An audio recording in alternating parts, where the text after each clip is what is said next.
Hello and welcome to my YouTube channel. अपनी last video में मैंने इंट्रोडक्टरी माइक्रो इकोनॉमिक्स के चैप्टर 1 को कवर किया था। आज की इस वीडियो में हम चैप्टर 2 की बात करेंगे। Thinking like an economist, economist की तरह सोचना। हर फील्ड की स्टडी में स्टडी की अपनी एक खुद की लैंग्वेज होती है, अपनी खुद का वे ऑफ थिंकिंग होता है। जैसे मैथमेटिशियंस जो है वो एक्सियम्स, इंटीग्रल्स, वेक्टर स्पेसेस की बातें करते हैं। साइकोलॉजिस्ट जो है वो ईगो, आईडी, कॉग्निटिव डिसोनेंस की बातें करते हैं। लॉयर्स जो हैं वो वेन्यू, टॉर्ट्स, प्रॉमिसरी स्टॉपल की बातें करते हैं। इसी वे में इकोनॉमिक्स कोई डिफरेंट नहीं है, वो भी अपनी एक खुद की ओन लैंग्वेज में बात करता है। किस चीज़ की बातें करते हैं? सप्लाई की, डिमांड की, इलास्टिसिटी की, कंपैरेटिव एडवांटेज की, कंज्यूमर सरप्लस की, डेड वेट लॉस की। जितने भी ये टर्म्स हैं और भी टर्म्स जो इसमें लिखे नहीं है, ये पार्ट ऑफ इकोनॉमिक्स लैंग्वेज है। इकोनॉमिक्स लैंग्वेज क्या होता है कि लेट सपोज कि अगर दो पर्सन आपस में बात कर रहे हैं, वो दोनों इकोनॉमिस्ट हैं, वो इन टर्म्स को अपनी कन्वर्सेशन में यूज़ करते हैं। इकोनॉमिक की बात करने के लिए इकोनॉमिस्ट इकोनॉमिक लैंग्वेज में बात करते हैं। लेट सपोज कि अगर मैं किसी नॉर्मल पर्सन से कंपैरेटिव एडवांटेज की, डेड वेट लॉस की या किसी भी इकोनॉमिक टर्म की बात करूं तो उसको कुछ समझ नहीं आने वाला। क्यों? क्योंकि उसने इकोनॉमिक्स की स्टडी ही नहीं करी है। इन अ सेम वे अगर कोई सामने से आके मुझसे कॉग्निटिव डिसोनेंस की बातें करने लगे तो मुझे कुछ समझ ही नहीं आएगा। मैं इस टर्म से बिल्कुल फेमिलियर नहीं हूँ। क्यों? क्योंकि मैंने साइकोलॉजिस्ट की बिल्कुल भी पढ़ाई नहीं करी है। ऐसे ही यहाँ पे लिखा हुआ है कि इकोनॉमिस्ट की जो लैंग्वेज है उन्हीं के ये सब टर्म्स हैं। आने वाले चैप्टर्स में हम कुछ न्यू टर्म्स देखेंगे और कुछ हो सकता है ऐसे वर्ड्स देखें जिनसे हम पहले से फेमिलियर हैं, बट हो सकता है कि इकोनॉमिस्ट उन्हें एक ऐसे स्पेसिफाइड वे में यूज़ करे कि जो उनका मतलब हमें पहले पता था, हो सकता है कि वो उसको उस सेंस में ना यूज़ करके किसी और मतलब से यूज़ कर रहे हो और वहाँ पे उनका मीनिंग जो है वो चेंज हो जाए।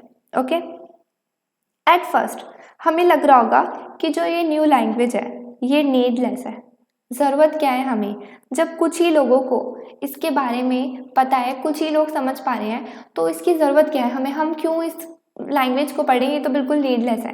बट हम देखेंगे कि जब हमें ये लैंग्वेज आ जाएगी तो हमें ये एक एबिलिटी प्रोवाइड करेगी कि हम एक न्यू यूज़फुल वे से दुनिया को देखने लगेंगे, एक इकोनॉमिस्ट की नज़रों से देखने लगेंगे और हम हर चीज़ को एक इकोनॉमिक की लैंग्वेज में समझ पा रहे होंगे, उससे रिलेट कर पा रहे होंगे। ओके, आगे देखते हैं। इकोनॉमिस्ट एज साइंटिस्ट, इकोनॉमिस्ट जो है वो साइंटिस्ट है। इन अ सेम वे जब हमने 11th में पढ़ा था तो वहाँ पे लिखा था कि जो इकोनॉमिक है वो साइंस है। ऐसे ही यहाँ पे लिखा हुआ है कि जो इकोनॉमिस्ट है वो साइंटिस्ट है। क्यों? देखते हैं। इकोनॉमिस्ट जो होते हैं वो अपने सब्जेक्ट को ऐसे एड्रेस करते हैं जैसे साइंटिस्ट करते हो। उन दोनों का जो ऑब्जेक्टिव होता है वो सेम होता है। कैसे? जब कोई भी इकोनॉमिस्ट इकोनॉमी की स्टडी करता है तो वो बिल्कुल सेम अप्रोच में उसकी स्टडी करता है जैसे कोई फिजिक्स अब स्टडी कर रहा हो मैटर की, या फिर कोई बायोलॉजिस्ट स्टडी कर रहा हो लाइफ की। ऐसे ही जो इकोनॉमिस्ट है वो जब इकोनॉमी की स्टडी करता है तो वो सेम अप्रोच में करता है। वो कैसे, क्या अप्रोच होती है? वो थ्योरी ड्राइव करते हैं वो पहले, फिर डेटा कलेक्ट करते हैं, फिर उसको एनालाइज करते हैं, एंड सब कुछ हो गया। अब फिर उसको वो इन द एंड वेरीफाई करते हैं कि जो हमारी थ्योरी है वो सही है कि नहीं है। अगर सही है तो वो उसको रख लेते हैं, अगर नहीं है सही तो उसको रिजेक्ट कर देते हैं, रिफ्यूट कर देते हैं। एज अ बिगिनर हमें ये काफ़ी और साउंड कर रहा है कि इकोनॉमिक्स साइंस है या इकोनॉमिस्ट एक साइंटिस्ट है। हम तो नहीं मान रहे। क्यों? क्योंकि जो इकोनॉमिस्ट है हमने कभी नहीं देखा उन्हें कि वो टेस्ट ट्यूब या फिर टेलीस्कोप यूज़ कर रहे हो, तो हम कैसे मान लें कि भाई इकोनॉमिस्ट जो है वो साइंटिस्ट है या इकोनॉमिक्स जो है वो साइंस है? तो यहाँ पे ये बहुत अच्छा एग्जाम्पल दिया हुआ है जिससे ये हमें बता रहे हैं कि क्यों है ऐसा, हम क्यों मानते हैं कि जो इकोनॉमिस्ट है वो साइंटिस्ट है। ओके, इसको मैं पहले समझा देती हूँ फिर वापस इस पर आते हैं। अच्छा, जो साइंटिस्ट हैं वो अपना सब्जेक्ट स्टडी करते हुए एक अप्रोच फॉलो कर रहे हैं। इन अ सेम वे इकोनॉमिस्ट बोल रहा है कि मैं भी अपना सब्जेक्ट स्टडी करते हुए वही सेम अप्रोच फॉलो करता हूँ, इसलिए मैं भी साइंटिस्ट हूँ। तो वो अप्रोच क्या है वो देखते हैं। पहले साइंटिस्ट जो है वो पहले कोई भी चीज़ ऑब्जर्व करते हैं, फिर उसके बाद वो उस ऑब्जर्वेशन से थ्योरी को डेवलप करते हैं।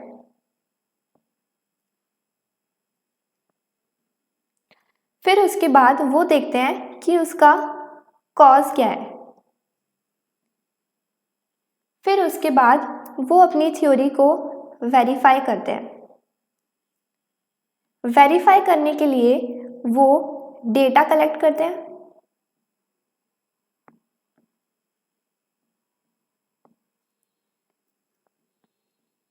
और फिर उस डेटा को एनालाइज करते हैं। एनालाइज करने के बाद वो डिसीजन लेते हैं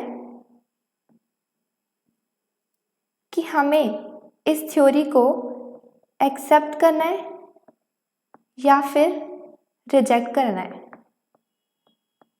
ओके, अब बात करते हैं एग्जाम्पल की जो बुक में गिवन है। उसमें लिखा हुआ है कि न्यूटन एक दिन बैठे हुए थे और उन्होंने देखा कि ऊपर से ट्री से एप्पल नीचे गिर गया, फॉल डाउन हो गया ज़मीन पर। तो उन्होंने ऑब्जर्व करा कि जो एप्पल है वो फॉल हो गया। इससे उन्होंने थ्योरी डेवलप करी, किस चीज़ की? Theory of gravity.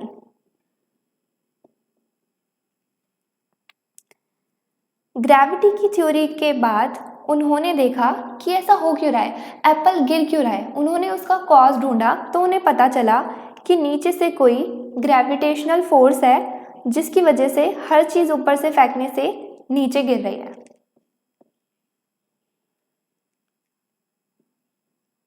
उसके बाद उन्होंने वेरीफाई करने के लिए क्या करा कि और भी ऑब्जेक्टिव्स गिराने स्टार्ट कर दिए।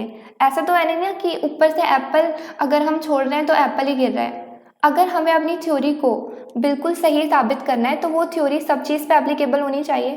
तो उन्होंने क्या करा कि और ऑब्जेक्टिव्स लिए, चीज़ें ली और उन्हें गिराना स्टार्ट कर दिया।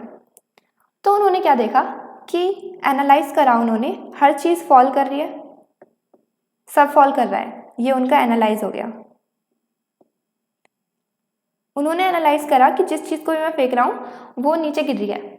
एनालाइज करने के बाद उनकी जो थ्योरी थी वो सही साबित हो गई, हर चीज़ गिर रही है, थ्योरी सब पर एप्लीकेबल है। तो उन्होंने अपनी थ्योरी को एक्सेप्ट कर लिया। ये तो हो गई साइंटिस्ट की बात।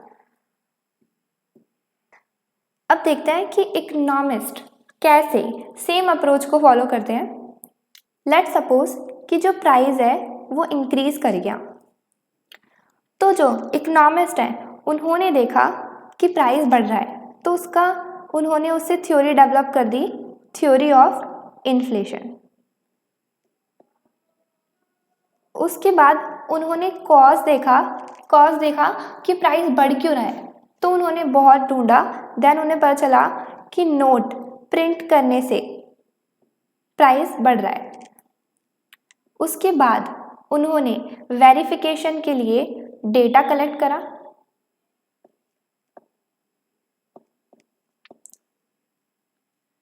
डेटा कलेक्ट करने के बाद, डेटा कैसे कलेक्ट करा कि उन्होंने अपनी कंट्री में देखा कि प्राइस बढ़ रहा है, उन्होंने उस पर थ्योरी डेवलप करी, थ्योरी ऑफ इन्फ्लेशन। कॉज देखा तो उन्होंने देखा कि हमारी कंट्री में नोट प्रिंट करने से प्राइस बढ़ रहा है, बट उसको वेरीफाई कैसे करें। तो उन्होंने डेटा कलेक्ट करने के लिए बाकी और कंट्रीज़ पे गए और देखा कि क्या उनका प्राइस भी बढ़ रहा है नोट प्रिंट करने से। तो उन्होंने और कंट्रीज़ के डेटा लिए और फिर उसके बाद उन्होंने एनालाइज करा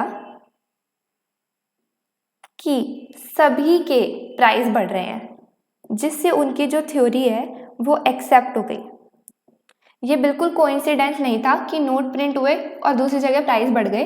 ये बिल्कुल वेरीफाइड हो गया कि ये दोनों आपस में रिलेटेड हैं। इस एग्जाम्पल से हम देख सकते हैं कि जैसे साइंटिस्ट यूज़ करते हैं अप्रोच अपनी स्टडी में, इन अ सेम वे जो इकोनॉमिस्ट हैं वो भी सेम अप्रोच यूज़ करते हैं। वापस चलते हैं, इसमें फिर डिस्कस करी हुई है वही सेम वेज जो इकोनॉमिस्ट अप्लाई कर सकता है साइंस के लॉजिक, इकोनॉमी कैसे वर्क कर रही है इसको समझने में। ये वही सेम एग्जांपल इस वही है जो मैंने अभी समझाया, इसको रीड कर सकते हैं। ओके, तो मैं इसको स्किप करके आगे बढ़ रही हूँ। बिल्कुल सेम वही लिखी हुई है चीज़ें जो मैंने अभी यहाँ पे समझाई थी। चलो अब ये पढ़ते हैं। ओके, अब आगे क्या लिखा है कि जो इकोनॉमिस्ट हैं वो थ्योरी एंड ऑब्जर्वेशन साइंटिस्ट की तरह यूज़ तो कर रहे हैं, बट स्टिल वो फेस कर रहे हैं ऑब्स्टिकल, प्रॉब्लम्स फेस कर रहे हैं वो, जिससे उनका जो टास्क है वो और ज़्यादा चैलेंजिंग होता जा रहा है। क्यों? इसमें लिखा हुआ है कि जो एक्सपेरिमेंट है वो इकोनॉमिक्स के लिए काफ़ी डिफ़िकल्ट है। अब जैसे फिजिक्स ने स्टडी ऑफ ग्रेविटी के लिए चीज़ें ड्रॉप करने लगी, उन्होंने लेबॉर्ट्री में अपने टेस्ट करे और देखा कि जो उनकी थ्योरीज हैं वो बिल्कुल वेरीफाइड है। उन्होंने अपने आसपास के ऑब्जेक्टिव्स ड्रॉप करके देख लिए कि हाँ सब फॉल कर रहे हैं। बाय कॉन्ट्रास्ट इकोनॉमिस्ट अपनी स्टडी को करने के लिए, इन्फ्लेशन की स्टडी को करने के लिए वो बिल्कुल मैनिपुलेट नहीं कर सकता कि नेशंस की मॉनेटरी पॉलिसीज़ को। वो ये नहीं बोल सकता कि गवर्नमेंट को जाके कि यस हमें अपनी थ्योरी को टेस्ट करना है, क्या आप नोट प्रिंट कर देंगे एक्स्ट्रा? तो ऐसा नहीं होता। इसीलिए इकोनॉमिस्ट जो हैं वो ऑब्स्टिकल फेस करते हैं, प्रॉब्लम्स फेस करते हैं, जिसकी वजह से उनके जो टास्क हैं वो और चैलेंजिंग हो जाते हैं। अब बात ये आती है कि जो इकोनॉमिस्ट हैं वो अपनी थ्योरी को वेरीफाइड कैसे करें। अब वो नेशनल लेवल पे मनी तो प्रिंट नहीं करा सकते, तो वो कैसे अपनी इस थ्योरी को वेरीफाइड कराते हैं, कैसे चेक करते हैं कि उनकी थ्योरी सही है कि नहीं? वो हिस्ट्री देखते हैं, वो पास्ट की चीज़ें देखते हैं कि अगर इन्फ्लेशन की वजह से प्राइस बढ़ रहा है तो क्या पास्ट में भी ऐसा हुआ था? इफ़ यस, अगर हुआ था तो हमारी थ्योरी वेरीफाइड है, नहीं हुआ था तो हम उसे रिफ्यूट कर देंगे। एग्जाम्पल के तौर पे आगे देखते हैं। मान लीजिए कि प्राइस ऑफ ऑयल बढ़ गए, मेरी कंट्री में प्राइस ऑफ ऑयल बढ़ गए, जिसकी वजह से क्या हुआ, लिविंग स्टैंडर्ड डाउन हो गया, लोगों का लिविंग स्टैंडर्ड डाउन हो गया। ओके, तो इससे क्या हुआ कि मैंने थ्योरी डेवलप कर दी, मैंने देखा कि प्राइस बढ़ रहे हैं तो लिविंग स्टैंडर्ड कम हो रहा है, ये मैंने अपनी थ्योरी डेवलप कर दी। ऐसा होने से मैंने इसका कॉज देखा, चलो हो तो रहा है ऐसा, बट हो क्यों रहा है, कॉज क्या है?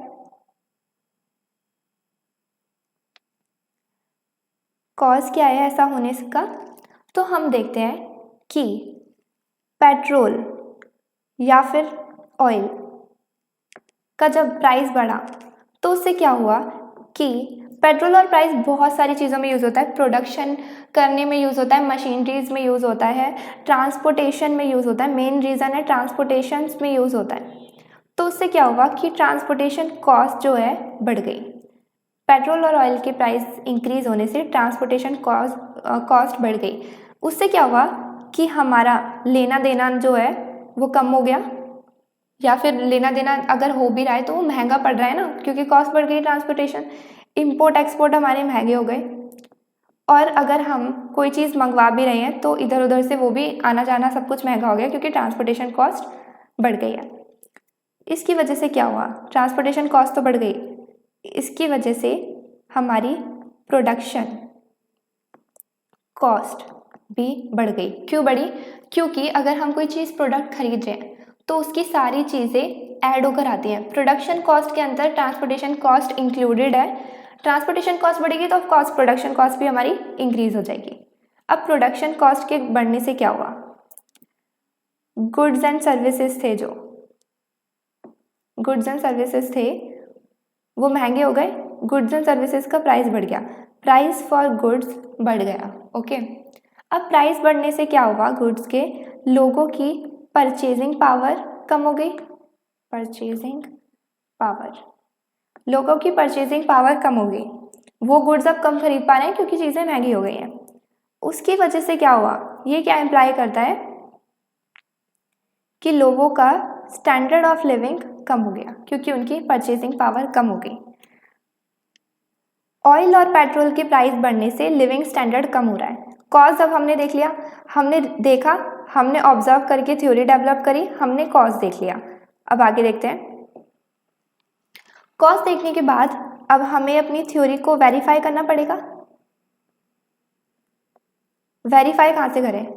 अब हम बाकी कंट्रीज को थोड़ी बोल देंगे कि भाई अब तुम भी अपने ऑयल का प्राइस बढ़ाओ ताकि हम अपना वेरीफाई कर सके कि थ्योरी है कि नहीं। और अगर बोल भी रहे हैं तो कोई करेगा थोड़ी ये चीज़।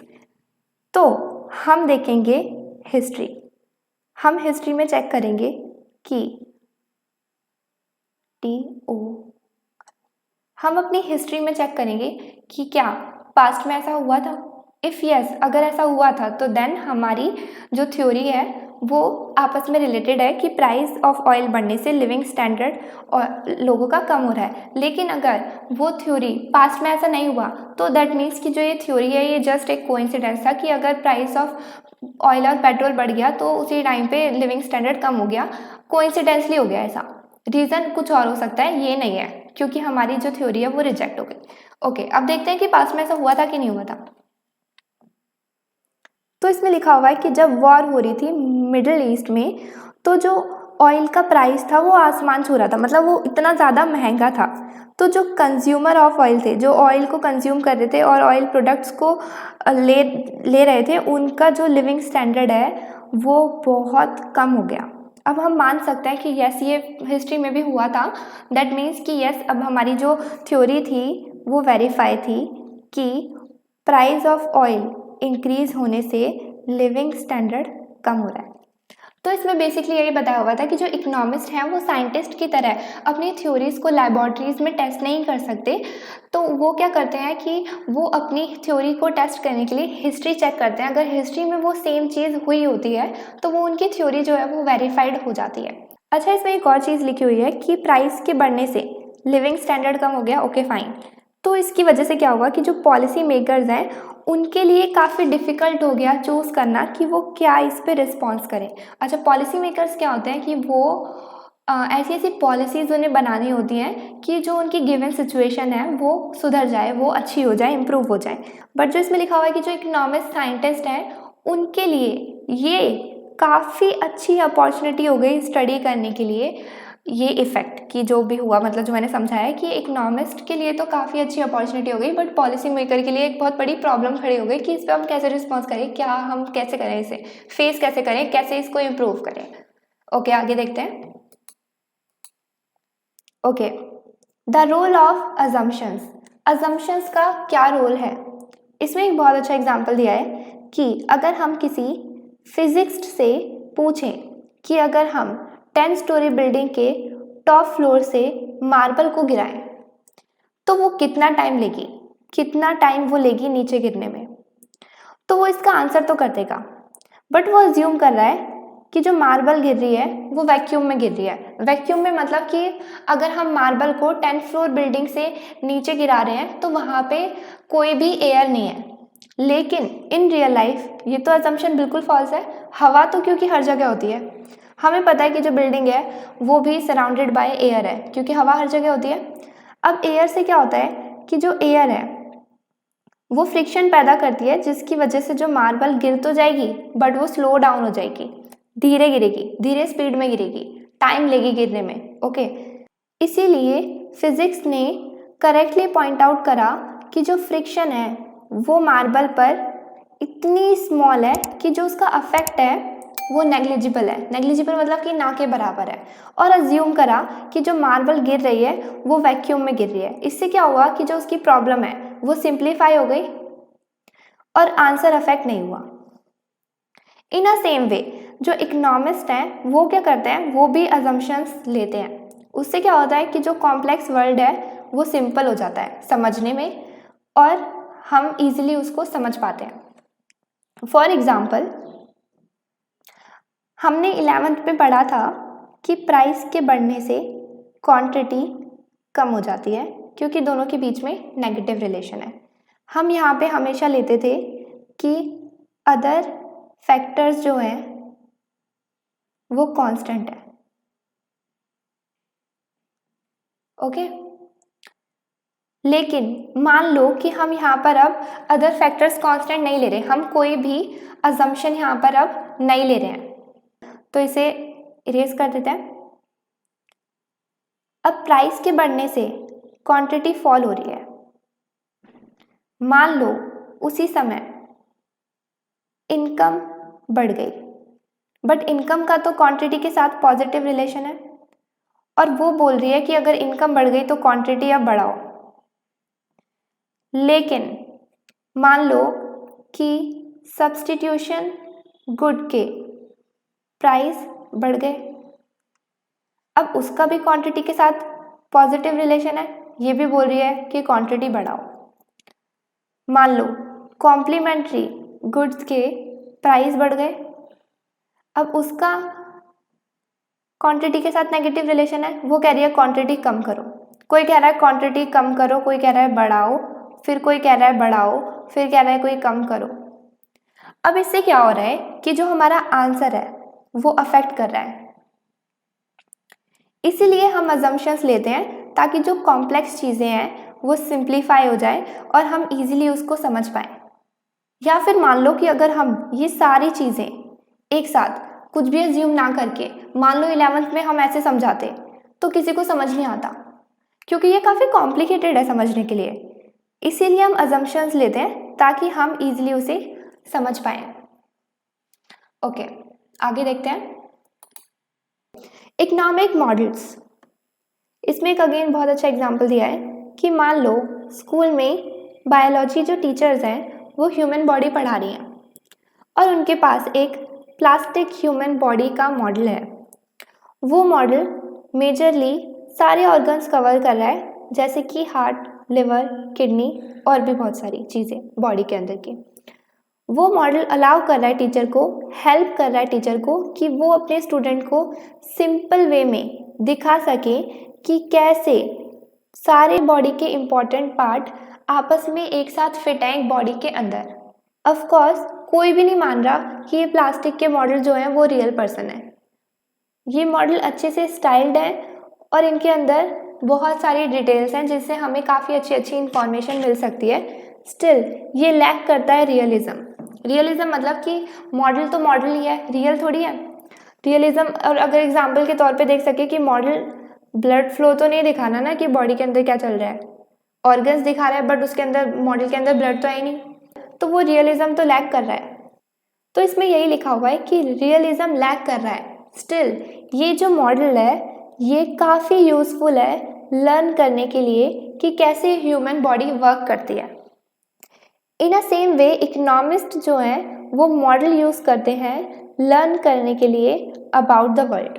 यहाँ पे लर्न कर रहे हैं कि ह्यूमन बॉडी कैसे वर्क करती है, यहाँ पे लर्न कर रहे हैं कि वर्ल्ड कैसे वर्क करता है। इकोनॉमिस्ट मॉडल यूज़ करते हैं लर्न करने के लिए about the world. Okay, but अब यहाँ पे हम प्लास्टिक मॉडल तो बना नहीं सकते वर्ल्ड का या किसी भी चीज़ का, तो हम क्या करते हैं, यहाँ पे इकोनॉमिस्ट डायग्राम्स और इक्वेशंस को यूज़ करते हैं। मॉडल जो है इकोनॉमिस्ट जो यूज़ कर रहे हैं वो इन अ फॉर्म ऑफ डायग्राम है, इक्वेशंस है, टेबल्स है, ग्राफ्स है, ऐसे ऐसे इकोनॉमिस्ट के मॉडल्स होते हैं। ओके, जैसे बायोलॉजी टीचर का जो प्लास्टिक मॉडल होता है, ऐसे ही इकोनॉमिक मॉडल जो है वो भी काफ़ी सारी इम्पॉर्टेंट डिटेल्स रखता है अपने मॉडल के अंदर, जो कि ट्रूली इम्पॉर्टेंट होती है वो सब तो रखता है। अगेन इसमें लिखा हुआ है कि जो बायोलॉजी टीचर का मॉडल था वो सारी चीज़ें इंक्लूड नहीं करता था बॉडी की। क्यों? क्योंकि वो रियल मॉडल नहीं था। जैसे कि इसमें एग्जांपल दिया हुआ है कि मसल्स, ऐसे ही इन अ सेम वे जो इकोनॉमिस्ट के मॉडल होते हैं वो पूरी इकोनॉमी के सारे फीचर्स को इंक्लूड नहीं करते हैं। अगेन वो सारी वही चीज़ें इंक्लूड करते हैं जितनी यूजफुल हो लर्न करने के लिए अबाउट द वर्ल्ड। आगे देखते हैं। Okay, our first model the circular flow diagram. इस मॉडल में क्या है कि इकोनॉमी ने चीज़ें सिंपल रखने के लिए ओनली 2 ही टाइप के डिसीजन मेकर को इंक्लूड किया है। कौन कौन से? Firms and house hold. Basically क्या होता है कि हमारे पास 4 सेक्टर्स होते हैं। कौन कौन से?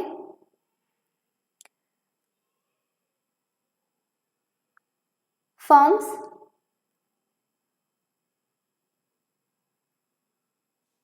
हाउस होल्ड्स,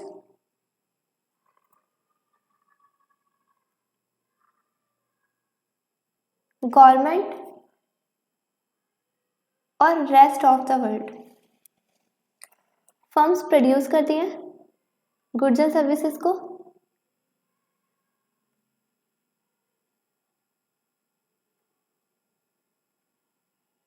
हाउस होल्ड क्या करते हैं? हाउस होल्ड डिमांड करते हैं उन गुड्स एंड सर्विसेज की। गवर्नमेंट क्या करती है? गवर्नमेंट रूल्स एंड रेगुलेशन लगाती है। रेस्ट ऑफ द वर्ल्ड में क्या होता है? हमारे इंपोर्ट होते हैं और एक्सपोर्ट होते हैं। ओके,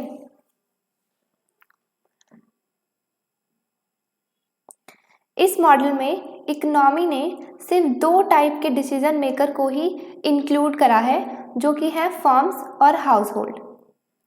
गवर्नमेंट को इंक्लूड नहीं करा, दैट मीन्स कि कोई रूल्स रेगुलेशन नहीं है और कोई इंपोर्ट एक्सपोर्ट नहीं होगा, क्योंकि रेस्ट ऑफ द वर्ल्ड से कोई कनेक्शन नहीं है। ठीक है, वापस टॉपिक पे आते हैं। इस मॉडल में क्या है कि जो फर्म्स हैं वो प्रोड्यूस करेंगे गुड्स एंड सर्विसेज, किसकी मदद से? 4 फैक्टर ऑफ प्रोडक्शन के कलेक्टिव एफर्ट से। कौन कौन से 4 फैक्टर ऑफ प्रोडक्शन होते हैं? Land, labour, capital, enterprise. फिर उसके बाद क्या होगा कि जो फर्म्स है वो 4 फैक्टर ऑफ प्रोडक्शन को पेमेंट करेंगी in the form of rent, wages, interest and profit. इसको फैक्टर इनकम बोलते हैं। और क्या है इस मॉडल में कि जो हाउस होल्ड है वो ओनर है किसके? फैक्टर ऑफ प्रोडक्शन के। दैट मीन्स कि जो ये लैंड, लेबर, कैपिटल, एंटरप्राइज, ये जो चारों चीज़ें हैं ये हाउस होल्ड प्रोवाइड करा रहा है। हाउस होल्ड इनका ओनर है, हाउस होल्ड प्रोवाइड करा रहा है फर्म को लैंड, लेबर, कैपिटल, एंटरप्राइज, और जो फर्म है वो बदले में क्या कर रही है? इनको पे कर रही है। आगे देखते हैं कि जो हाउस होल्ड है वो जो फर्म उन्हें पे कर रही है, उस मनी से जो हाउस होल्ड है वो गुड्स एंड सर्विसेज खरीद रहे हैं। इसमें अज्यूम करा हुआ है कि जो हाउस होल्ड है वो अपनी सारी इनकम गुड्स एंड सर्विसेज को खरीदने में ही लगा रहे हैं। कोई हाउस होल्ड सेविंग नहीं कर रहा, कोई मनी सेव नहीं कर रहा। ओके, आगे देखते हैं। अच्छा, अब ये ही सर्कुलर फ्लो डायग्राम के थ्रू समझते हैं। हाउस होल्ड ने क्या करा? फर्म्स को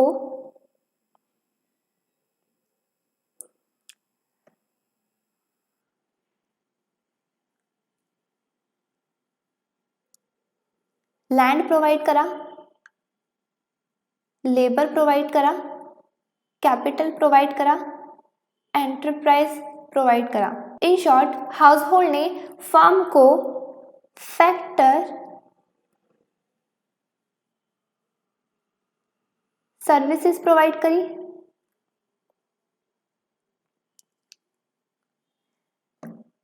बदले में फर्म ने क्या करा? देखते हैं फर्म ने क्या करा। फैक्टर सर्विसेज के बदले में फर्म ने लैंड को रेंट दिया, लेबर को वेजेस दिए, कैपिटल को इंटरेस्ट दिया, एंटरप्राइज को प्रॉफिट दिया। इन शॉर्ट, फर्म्स ने हाउस होल्ड को फैक्टर पेमेंट प्रोवाइड करी फॉर देयर सर्विसेज।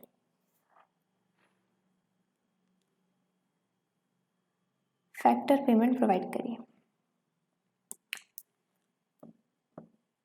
फर्म ने आगे क्या करा कि फैक्टर सर्विसेज की हेल्प से गुड्स बनाए, और हाउस होल्ड ने वो गुड्स खरीद लिए।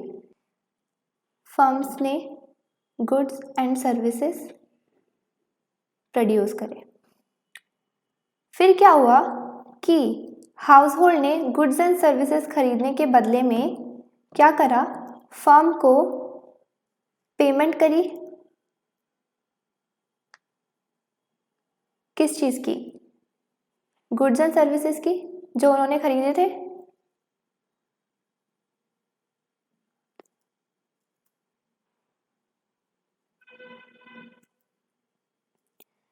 एक बार फिर से समझते हैं इसको। हाउस होल्ड ने क्या करा, हाउस होल्ड ने फैक्टर सर्विसेज फर्म्स को प्रोवाइड करी। फर्म्स ने उन्हीं फैक्टर सर्विसेज की मदद से गुड्स एंड सर्विसेज प्रोड्यूस करे जो हाउस होल्ड ने खरीद लिए। ओके, अब हाउस होल्ड ने खरीद तो लिए, बट इनके पास पैसे कहाँ से आए खरीदने के? तो जो हाउस होल्ड ने फैक्टर सर्विसेज फर्म्स को प्रोवाइड करी थी, फर्म्स ने इन रिटर्न फैक्टर पेमेंट करी हाउस होल्ड को, और उसी पेमेंट से, उन्हीं पैसों से इन्होंने फर्म को पे करा for the goods and services. आगे देखते हैं। अब जो पीछे डायग्राम था उसमें दो तरीके के फ्लो हो रहे थे। कौन कौन से?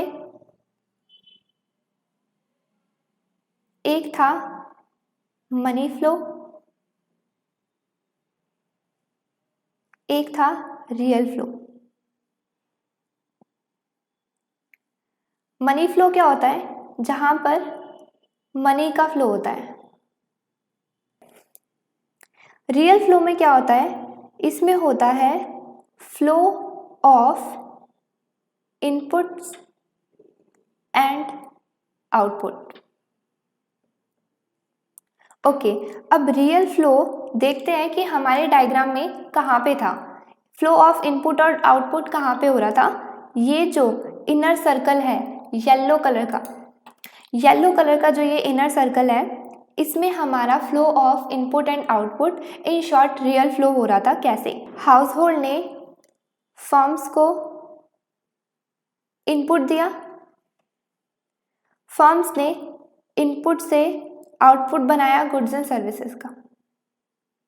यहां पे flow of input and output हो रहा है। इन अ सेम वे हम देखते हैं जो आउटर सर्कल है वो शो करता है मनी का फ्लो। कैसे? वो देखते हैं। फर्म्स ने हाउस होल्ड को पे करा factor payment in the form of money. House hold ने क्या करा? हाउस होल्ड ने उन्हीं पैसों से फर्म्स को पेमेंट करी गुड्स एंड सर्विसेज की in the form of money. इसलिए यहाँ पे जो ये आउटर सर्कल है ये रिप्रेजेंट करता है मनी फ्लो, और जो ये इनर सर्कल है ये रिप्रेजेंट करता है रियल फ्लो। एक और चीज जो हमें यहाँ पे समझनी है, इस डायग्राम में दो तरीके की मार्केट्स थी। कौन कौन सी? वो देखते हैं। मार्केट्स फॉर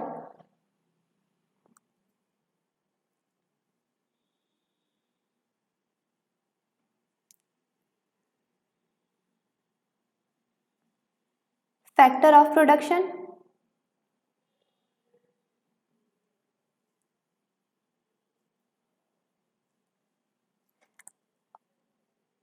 और market for goods and services. अब इन दोनों मार्केट में डिफरेंस क्या है? फैक्टर ऑफ प्रोडक्शन में क्या होता है कि जो हमारे दो डिसीजन मेकर हैं, house hold and firms, factor of production में जो हाउस होल्ड्स हैं वो अपनी फैक्टर सर्विसेज को बेच रहे हैं। वो हाउस होल्ड जो है वो फर्म्स को लैंड, लेबर, कैपिटल, एंटरप्राइज दे रहे हैं, फर्म उन्हें ले रही है, हाउस होल्ड बेच रहे हैं। तो यहाँ पे जो हाउस होल्ड होते हैं वो सेलर्स होते हैं और फर्म्स बायर होती है। House hold land, labour, capital, enterprise firm को देते हैं और फर्म उन्हें खरीदती है। Market for goods and services में क्या होता है? अगेन हमारे पास दो डिसीजन मेकर हैं। अब गुड्स एंड सर्विसेज जो है वो फर्म्स प्रोड्यूस कर रही हैं और वो बेचती है मार्केट में, तो वो सेलर है। और जो हाउस होल्ड है वो उन गुड्स एंड सर्विसेज को खरीदते हैं, तो इस मार्केट में वो बायर्स होते हैं। अब यही सेम चीज़ डायग्राम में देखते हैं एक बार। यहाँ पर हाउस होल्ड जो है वो फर्म्स को लैंड, लेबर, कैपिटल, एंटरप्राइज बेच रही है, तो यहाँ पे जो हाउस होल्ड है वो सेलर है और फर्म्स जो है वो बायर है। इन अ सेम वे फर्म्स यहाँ पे goods and services house hold को बेच रही है और हाउस होल्ड उन्हें खरीद रहे हैं, तो यहाँ पे फर्म्स सेलर है और हाउस होल्ड जो है वो बायर है। ओके, आगे बढ़ते हैं। यहाँ पे वही सेम चीज़ लिखी हुई है जो मैंने पीछे बताई कि जो हाउस होल्ड एंड फर्म्स हैं वो इंटरेक्ट करती हैं दो अलग अलग मार्केट्स में। कौन कौन सी? एक होती है market for goods and services, जहाँ पे हाउस होल्ड बायर होता है, फर्म सेलर होती है। हाउस होल्ड बाय करता है गुड्स एंड सर्विसेज जो कि फर्म प्रोड्यूस कर रही हैं। दूसरी कौन सी मार्केट होती है? वो होती है market for factor of production. यहाँ पे हाउस होल्ड सेलर होता है और फर्म्स बायर होती है। इस मार्केट में जो हाउस होल्ड है वो प्रोवाइड करते हैं इनपुट फर्म्स को, जिनको यूज करके वो गुड्स एंड सर्विसेज बनाती है। सर्कुलर फ्लो डायग्राम बेसिकली क्या शो करता है? वो एक सिंपल वे दिखाता है ऑर्गेनाइज करने की ऑल द इकोनॉमिक ट्रांजैक्शन जो हाउस होल्ड और फर्म्स के बीच में हो रही होती हैं एक इकोनॉमी में। आगे देखते हैं। ओके, ये वाला जो डायग्राम है ये बुक का डायग्राम है। इसको एक बार समझते हैं कि जो हाउस होल्ड है वो लैंड, लेबर, कैपिटल, एंटरप्राइज दे रहे हैं फर्म्स को। फर्म बदले में इन्हें पे कर रही है। House hold factor services provide कर रहे हैं, फर्म फैक्टर पेमेंट प्रोवाइड कर रही है। बिल्कुल सेम मेरे डायग्राम जैसा। अब क्या हुआ कि जो हाउस होल्ड ने फैक्टर सर्विसेज प्रोवाइड करी, फर्म ने उनसे गुड्स एंड सर्विसेज प्रोड्यूस करे और बायर्स ने वो खरीद लिए। और खरीदने के लिए हाउस होल्ड ने फर्म्स को पे कर दिया।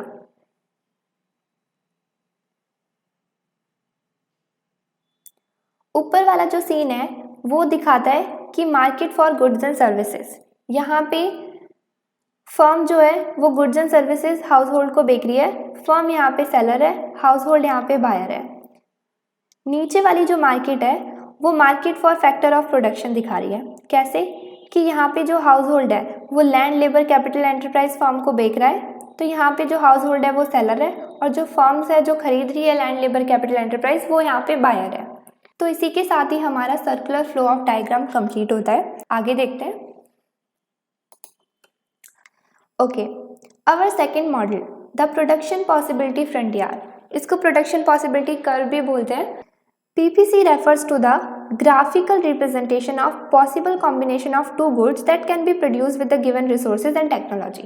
इसका क्या मतलब होगा कि जो PPC है वो दो गुड्स के पॉसिबल कॉम्बिनेशन को ग्राफिकली रिप्रेजेंट करता है जो कि बनते हैं गिवन रिसोर्सेज और टेक्नोलॉजी से। इसका क्या मतलब होगा? हम प्रोड्यूस कर रहे हैं दो गुड्स को with the given resources and technology, मतलब कि हमारे पास जितनी रिसोर्सेज हैं, जितनी हमारे पास टेक्नोलॉजी है, उससे हम दो गुड्स प्रोड्यूस कर रहे हैं और उसके पॉसिबल कॉम्बिनेशंस बना रहे हैं। जितने भी पॉसिबल कॉम्बिनेशन बना रहे हैं वो हम अपने PPC पे रिप्रेजेंट कर रहे हैं ग्राफिकली। ओके, अजम्पशंस देखते हैं। इसमें लिखा हुआ है पहली अजम्पशंस कि जो रिसोर्सेज हैं वो लिमिटेड हैं और उनके अल्टरनेटिव यूजेस हैं। दैट मीन्स कि अगर हमारे पास 10 वुड्स हैं तो इस वुड्स की हम चेयर भी बना सकते हैं, हम बेड भी बना सकते हैं, हम सोफ़ा भी बना सकते हैं, हम टेबल भी बना सकते हैं। अल्टरनेटिव यूजेस तो हैं इसके, बहुत सारे अल्टरनेटिव यूजेस हैं, बट मान लो कि दो ही गुड्स हैं तो हम गिवन रिसोर्सेज से अलग अलग चीज़ें भी बना सकते हैं। ओके, फिर उसके बाद लिखा हुआ है कि with the help of given resources only 2 goods can be produced. हो गया ये तो कि जितनी भी हमारे पास गिवन रिसोर्सेज है उससे हम सिर्फ 2 ही गुड्स प्रोड्यूस कर सकते हैं। ओके, आगे देखते हैं। इसमें लिखा है कि जो टेक्नोलॉजी है वो हमने अज्यूम करी है कि वो कांस्टेंट है। इसका मतलब बेसिकली ये है कि जो टेक्नोलॉजी है ना तो वो एडवांस्ड हो रही जिसकी वजह से हमारी प्रोडक्शन इंक्रीज हो जाए, ना ही वो डेप्रिशिएट हो रही है कि जिसकी वजह से हमारी प्रोडक्टिविटी कम हो जाए। मतलब टेक्नोलॉजी में ऐसा कोई भी चेंज नहीं आ रहा, वो कांस्टेंट है और उससे हमारी प्रोडक्टिविटी पर कोई भी चेंजेस नहीं आने वाली। अगर किसी टेक्नोलॉजी या कोई मशीन आज 10 यूनिट ऑफ गुड्स प्रोड्यूस कर रही है तो वो 2 साल बाद भी इतनी करेगी, मतलब हमेशा 10 ही करेगी। ना तो उसमें कोई अपडेट हो रहा, ना ही वो डाउन हो रही है, वो उतने के उतने ही कर रही है। कोई टेक्नोलॉजिकल एडवांसमेंट नहीं हो रहा है, कोई डेप्रिशिएशन कुछ भी नहीं हो रहा है उसमें। ओके, आगे देखते हैं। इसमें लिखा हुआ है कि जो रिसोर्सेज हैं वो इक्वली एफिशिएंट नहीं है in the production of all the products. मतलब कि मान लो एक लेबर है और वो 2 गुड्स बना रहे हैं। बुक का एग्जांपल अगर हम लें तो उसमें कंप्यूटर और कार बना रहे हैं, जो हम अभी आगे देखेंगे। तो अगर एक लेबर है वो बिल्कुल भी इक्वली एफिशिएंट नहीं है दोनों को बनाने में। ऐसा बिल्कुल भी नहीं है कि जो एक लेबर है वो कंप्यूटर भी बहुत अच्छे से बना सकता है और वो कार भी बहुत अच्छे से बना सकता है। ऐसा बिल्कुल नहीं होगा, या तो वो कार बहुत अच्छे से बनाएगा या वो कंप्यूटर बहुत अच्छे से बनाएगा। ओके, इसीलिए यहाँ पे लिखा हुआ है कि जो रिसोर्सेज हैं वो इक्वली एफिशिएंट नहीं है सब चीज़ों को बनाने में। लास्ट अजम्पशन क्या है इसमें लिखा हुआ है कि जो रिसोर्सेज हैं वो फुल्ली और एफिशिएंटली यूटिलाइज्ड हैं। रिसोर्सेज फुल्ली यूटिलाइज्ड हो रहे हैं का क्या मतलब है कि अगर हमारे पास 10 यूनिट ऑफ वुड है तो ऐसा है नहीं कि हम सिर्फ 8 ही यूज़ करके चेयर और टेबल बनाएं और हम बाकी 2 रिसोर्सेज को ऐसे ही वेस्ट जाने दें। ऐसा कोई भी सीन नहीं है। अगर कोई रिसोर्सेज हैं तो हम उसको फुल्ली यूटिलाइज कर रहे हैं, ऐसे एफिशिएंट वे में यूटिलाइज कर रहे हैं कि उसका बेस्ट पॉसिबल रिजल्ट निकले, ना कि कुछ भी रिसोर्सेज थोड़े से भी वेस्ट हो। लेकिन अगर रिसोर्सेज थोड़े से भी वेस्ट हो रहे हैं, 2 रिसोर्सेज वेस्ट हो रहे हैं, तो फिर हमारी जो रिसोर्सेज हैं वो एफिशिएंटली की बजाय इनएफिशिएंटली यूटिलाइज्ड होंगी। ओके, आगे देखते हैं। ओके, ये बुक का ही डायग्राम है और इसमें कंप्यूटर और कार के काफ़ी सारे पॉसिबल कॉम्बिनेशंस दिए हुए हैं और भी 2-3 एक्स्ट्रा पॉइंट्स दिए हुए हैं समझाने के लिए कि उनका एग्जैक्टली क्या मीनिंग है। तो हम देखते हैं, अगर हम 3000 कंप्यूटर बनाते हैं और 0 कार बनाते हैं तो वो ये पॉइंट रिप्रेजेंट करता है। देन उसके बाद अगर हम 0 कंप्यूटर बना के 1000 कार बनाते हैं तो वो ये पॉइंट रिप्रेजेंट कर रहा है। ओके, फिर उसके बाद हम देख सकते हैं कि पॉइंट ए एंड बी क्या रिप्रेजेंट कर रहे हैं। लेट्स सपोज कि point A and point B. Point A का क्या कॉम्बिनेशन है, अगर वो 2200 कंप्यूटर बना रहा है तो वो 600 यूनिट ऑफ कार्स बना रहा है। अगर वो 2000 कंप्यूटर बना रहा है देन वो 700 कार्स बना रहा है। इसका क्या मतलब हुआ, अगर वो अपनी कार को बाय 100 यूनिट्स इंक्रीज कर रहा है तो उसको कंप्यूटर के 200 यूनिट्स सेक्रीफाइस करने पड़ रहे हैं। एडिशनल कितना कम है एज कम्पेयर टू सेक्रीफाइस, मतलब एडिशनल करने के लिए हम सेक्रीफाइस ज़्यादा कर रहे हैं, हम यही देख रहे हैं ना यहाँ पर। तो ये ए और बी पॉइंट यही शो कर रहा है कि 100 यूनिट कार के एडिशनल करने के लिए हमें 200 यूनिट्स सेक्रीफाइस करने पड़ रहे हैं। आगे देखते हैं कि पॉइंट सी क्या रिप्रेजेंट कर रहा है। सी पॉइंट क्या बोल रहा है, सी पॉइंट एक यहाँ पर है, ये तो पीपीसी पर है ही नहीं। दैट मीन्स कि हमारा क्या पॉसिबल कॉम्बिनेशन नहीं है। जी हाँ, ये हमारा पॉसिबल कॉम्बिनेशन नहीं है। क्यों, क्योंकि ये हमारा वो पॉइंट है जिसको हम अटेंड नहीं कर सकते, जिसको हम अटेंड नहीं कर सकते मतलब कि जिसको हम पा नहीं सकते। क्यों, क्योंकि हमारे रिसोर्सेज लिमिटेड हैं। अब इसका क्या मतलब हुआ, नो मैटर कि हम अपने रिसोर्सेज को कैसे भी एलोकेट करें, कैसे भी यूज़ करें between 2 industries, between computer and car, economy जो है वो प्रोड्यूस नहीं कर सकती car and computer for point C, क्योंकि ये अनअटेनेबल है, ये पीपीसी के जस्ट बियॉन्ड है, बाहर है। एक और चीज़ क्या नोटिस करने वाली है कि इसमें एफिशिएंट पॉइंट्स कौन कौन से हैं। एफिशिएंट पॉइंट को मैं ब्लू से डिनोट कर रही हूँ। तो एफिशिएंट पॉइंट का क्या मतलब होता है कि उसने अपने रिसोर्सेज बिल्कुल भी वेस्ट नहीं करे और बिल्कुल फुल्ली यूटिलाइज करा है रिसोर्सेज का। तो एफिशिएंट पॉइंट्स हम देखें कि एफिशिएंट पॉइंट अब फिर क्या होंगे, जो पॉइंट पीपीसी पर लाई करेंगे। दैट मीन्स कि हम मान सकते हैं ए, बी, एफ और ई, ये 4 पॉइंट हैं जो हमारी पीपीसी पे लाई करते हैं और ये ही हमारे फुल्ली एफिशिएंट रिसोर्सेज वाले पॉइंट हैं। अगर हम बात करें इनएफिशिएंट पॉइंट्स की, इनएफिशिएंट पॉइंट की, तो उनको मैं रेड से हाईलाइट करती हूँ। तो D is the point for inefficient. क्यों? क्योंकि जो ये पीपीसी कर्व जा रहा है ये रिप्रेजेंट कर रहा है कि हम अपने रिसोर्सेज को फुल्ली यूटिलाइज कर रहे हैं। लेकिन अगर हम पीपीसी के अंदर कहीं पर भी प्रोड्यूस करते हैं दैट मीन्स कि हम अपने रिसोर्सेज का फुल्ली यूटिलाइज नहीं कर रहे। जो डी पॉइंट है वो बिल्कुल यही बता रहा है कि डी पॉइंट पे ये इतना बन रहा है, ये इतना बन रहा है, बट बनाने को तो ये इतना भी बन सकता है और ये इतना भी बन सकता है। तो इसीलिए हमारा जो डी पॉइंट है वो इनएफिशिएंट है। ओके, आगे देखते हैं। ओके, ये जो मॉडल है वो 2 प्रिंसिपल जो हमने इससे पहले चैप्टर पढ़ा 10 प्रिंसिपल, उनमें से ये 2 प्रिंसिपल को हाईलाइट करता है। कौन सी और क्यों? तो वो देखते हैं। पहला है कि people face trade off. Okay, तो जो पहली प्रिंसिपल है वो है पीपल फेस ट्रेड ऑफ। जी, वो यहाँ पे क्यों है, पीपीसी क्यों people face trade off show करता है वो देखते हैं। इसमें बोला हुआ है कि जो पीपीसी है वो ट्रेड ऑफ फेस करता है बाय सोसाइटी। सोसाइटी यहाँ पे ट्रेड ऑफ फेस करती है। सोसाइटी क्यों ट्रेड ऑफ फेस करती है? क्योंकि यहाँ पे जो ये प्रोड्यूस हो रहा है ये पूरी इकोनॉमी में 2 गुड्स प्रोड्यूस हो रहे हैं, कोई इंडिविजुअल के लिए नहीं हो रहे हैं। तो पूरी इकोनॉमी की एज अ बात हो रही है, तो मतलब पूरी सोसाइटी की बात हो रही है। तो जो पीपीसी कर्व है वो ट्रेड ऑफ शो करता है जो सोसाइटी फेस करती है। इसमें आगे लिखा है कि जब हम एफिशिएंट पॉइंट्स पर पहुंच जाते हैं फ्रंटियर के, एफिशिएंट पॉइंट का यहाँ पे मतलब हुआ कि इस कर्व पर जितने भी पॉइंट्स हैं ये सारे एफिशिएंट पॉइंट्स हैं। तो इसमें लिखा हुआ है कि जब हम अपने एफिशिएंट पॉइंट पे पहुंच जाते हैं तो हमारे पास सिर्फ एक ही रास्ता होता है अपने एक गुड को बढ़ाने का। क्या? कि हम अपने दूसरे गुड को कम कर दें। लेट्स सपोज कि जो ये पॉइंट ए है, पॉइंट ए पे हम ये 600 कार्स प्रोड्यूस कर रहे हैं और 2000 हम अपना कंप्यूटर प्रोड्यूस कर रहे हैं। तो अब अगर मुझे 600 कार तो चाहिए ही चाहिए, बट मैं चाहती हूँ कि जो मेरी कंप्यूटर है वो मेरा 2100 हो जाए। बट कहाँ से हो जाएगा? ये हमारी उतनी ही बन रही है, ये हमने कम थोड़ी करी है। जब तक हम ये कम ही नहीं करेंगे तो हम अपना कंप्यूटर नहीं बढ़ा सकते। तो अब इसका मतलब ये तो है नहीं कि हम सी पॉइंट बना लेंगे। सी पॉइंट या फिर कोई भी पॉइंट जो कर्व से बाहर है वो तो हम नहीं बना सकते।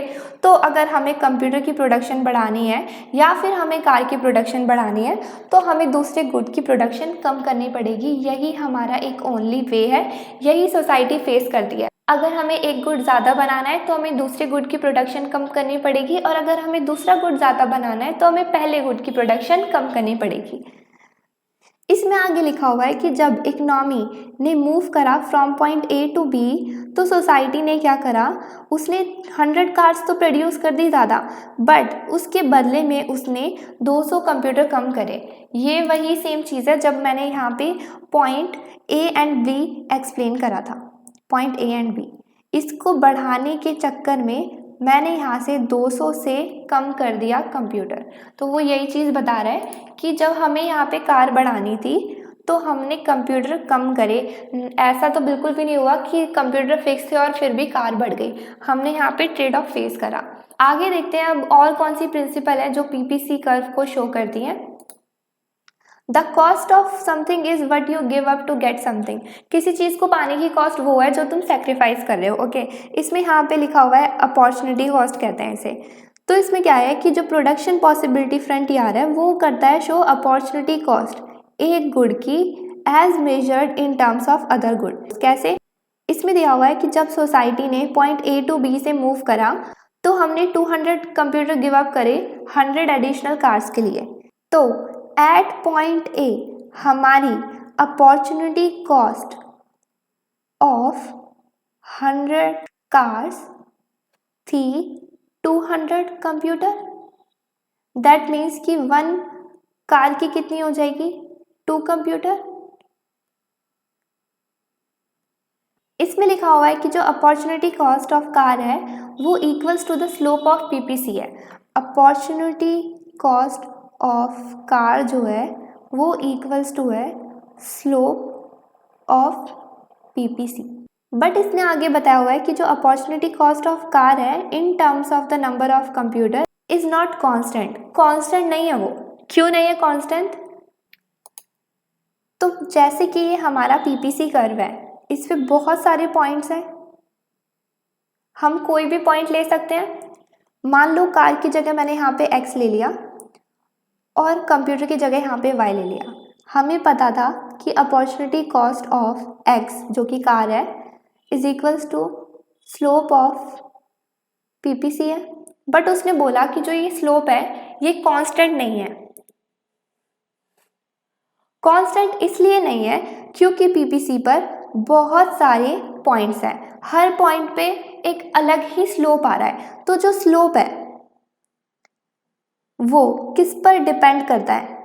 डिपेंड करता है वो कि सोसाइटी कौन सा कॉम्बिनेशन प्रोड्यूस कर रही है।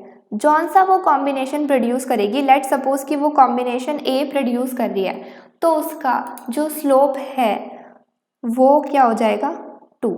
अब आगे बढ़ते हैं। ओके, अब आगे क्या बोला है कि जो हमारी अपॉर्चुनिटी कॉस्ट ऑफ कार है वो हाईएस्ट होगी कब? जब इकोनॉमी ज़्यादा कार और कम कंप्यूटर प्रोड्यूस करेगी। जैसे कि एट पॉइंट ई, हम अपने डायग्राम में देखें अगर, तो पॉइंट ई यहाँ पर था। यहाँ पे हम इजीली देख सकते हैं कि एट पॉइंट ई हमारे इतनी सारी कार्स बन रही थी और सिर्फ इतने से ही कंप्यूटर बन रहे थे। यहाँ पे बोल रहे हैं एट पॉइंट ई पर हमारी जो अपॉर्चुनिटी कॉस्ट ऑफ कार है वो हाईएस्ट है, और बोल रहे हैं कि जो अपॉर्चुनिटी कॉस्ट ऑफ कार है वो लोएस्ट कब है? जब इकोनॉमी कम कार और ज़्यादा कंप्यूटर प्रोड्यूस करेगी। जैसे कि पॉइंट एफ, पॉइंट एफ अगर हम देखें तो पॉइंट एफ यहाँ पर था।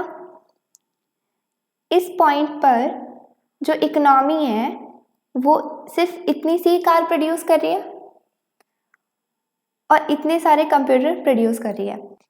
एट पॉइंट एफ जो अपॉर्चुनिटी कॉस्ट ऑफ कार है वो लोअर है, and at point E opportunity cost of car highest है। ओके, अब इसका रीज़न क्या है, क्यों इन दोनों पॉइंट्स पे अपॉर्चुनिटी कॉस्ट अलग अलग है, उसका रीज़न देखते हैं। हमें बताया है कि जो अपॉर्चुनिटी कॉस्ट ऑफ कार है वो एट पॉइंट ई हाईएस्ट है, और जो हमारा कर्व है वो स्टीपर है। ये बुक का डायग्राम है, यहाँ पे हमारा पॉइंट ई है, एक्स एक्सिस पर हम कार्स की प्रोडक्शन कर रहे हैं, वाई एक्सिस पे हम कंप्यूटर की प्रोडक्शन कर रहे हैं। एट पॉइंट ई हम देख रहे हैं कि हम इतनी सारी कार और इतने से कंप्यूटर प्रोड्यूस कर रहे हैं। अब अगर हम अपनी अपॉर्चुनिटी कॉस्ट ऑफ कार को समझें तो अपॉर्चुनिटी कॉस्ट ऑफ कार क्या है, वो क्या शो करती है? वो शो करती है सैक्रिफाइस को। किस चीज़ का sacrifice? Sacrifice of good two. इस केस में गुड टू क्या है? कंप्यूटर है।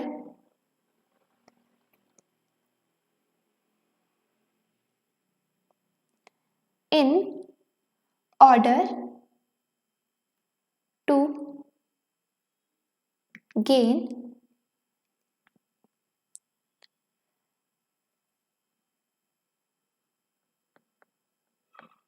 additional units of good one. इस केस में गुड वन हमारा कार्स है। तो अपॉर्चुनिटी कॉस्ट क्या शो करती है? वो शो करती है सैक्रिफाइस। सैक्रिफाइस किस चीज़ का? कि जब हम अपनी कार्स की प्रोडक्शन बढ़ाएंगे, एडिशनल यूनिट ऑफ कार हम प्रोड्यूस करेंगे, तो हम उसके लिए कितने सेकंड गुड को सैक्रिफाइस करेंगे, कितने कंप्यूटर को सैक्रिफाइस करेंगे, क्योंकि हमारे रिसोर्सेज तो लिमिटेड है ना। हम अगर एक गुड की प्रोडक्शन बढ़ाएंगे तो ऑफकोर्स हमें दूसरे गुड की प्रोडक्शन कम करनी पड़ेगी। अब उस एक गुड की प्रोडक्शन बढ़ाने के लिए, एडिशनल यूनिट्स के लिए हम दूसरे गुड को कितना सैक्रिफाइस कर रहे हैं, वो अपॉर्चुनिटी कॉस्ट शो करती है। हमें इसमें बताया हुआ है कि जो अपॉर्चुनिटी कॉस्ट है वो एट पॉइंट ई हाईएस्ट है। हाईएस्ट का यहाँ पे क्या मतलब है? हाईएस्ट मतलब कि हम सैक्रिफाइस जो कर रहे हैं,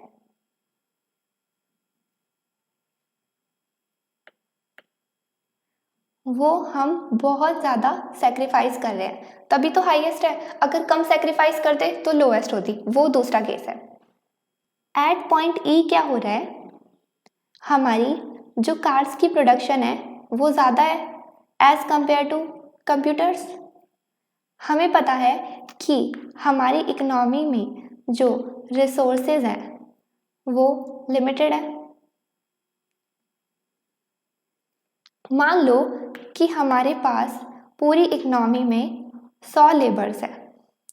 हमें पता है कि जो ये 100 लेबर है ये इक्वली एफिशिएंट नहीं है, ये लोग इक्वली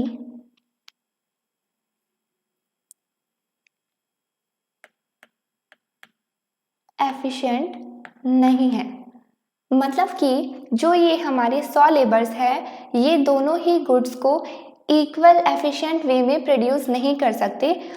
इन 100 में से कुछ लेबर कंप्यूटर की प्रोडक्शन में ज़्यादा अच्छे होंगे, कुछ लेबर्स कार की प्रोडक्शन में ज़्यादा अच्छे होंगे, बट ऐसा बिल्कुल भी नहीं होगा कि 100 में से 100 लेबर दोनों की प्रोडक्शन में बहुत अच्छे हों।